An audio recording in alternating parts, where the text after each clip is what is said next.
રાજકોટના આટકોટથી ચિતલિયા જવા માટેનો રસ્તો માત્ર 3 કિલોમીટરનો છે, પરંતુ ચોમાસાના કારણે રસ્તાની હાલત અતિ બિસ્માર થઈ ગઈ છે।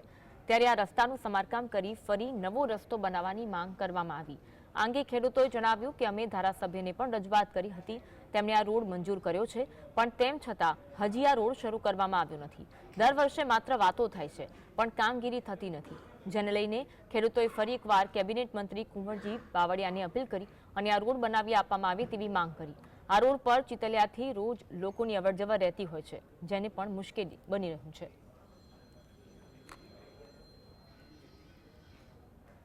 રાજકોટથી ચિતલિયા 3 કિલોમીટરનો રસ્તો છે અને 2 થી 3 વર્ષ સુધી અમે માંગણી કરી છે કે ભાઈ આ રસ્તો તમે રોડ નળ છે, નળનો માર્ગ બોરી અને ઉપર રોડ બનાવવા માટે 3 વર્ષથી આ માંગણી છે, પણ છતાંય કોઈ આ રાજકીય માણસો કોઈ સામું જોતા નથી। અને દવાખાના આજુબાજુ આ ચિતલિયાનું ગામ છે ને દવાખાને આવવામાં એટલી તકલીફ પડે છે કે એની કોઈ વાત નહીં। અને ચોમાસાના 4 મહિના સુધી અમારે પાણીમાં જ કાયમને માટે હાલવું પડે છે। જો આ પાછળ બધી પાણી દેખાય છે, આખા માર્ગમાં પાણી હાલ્યું આવે તો સંસદશ્રીને મારી ખાસ રજૂઆત છે અમારા બધાની, ખેડૂતની અને ચિતલિયા વાળાની, કે આ જેમ બને એમ જલ્દી વહેલી તકે આ રોડનું કામ ચાલુ કરે।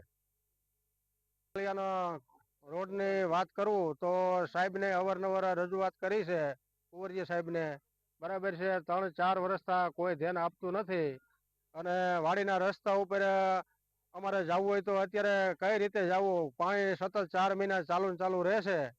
તો એને માટે નમ્ર વિનંતી કરી છે કે જેમ બને તેટલું વહેલાસર અમને રોડનું કરી આપો એમ।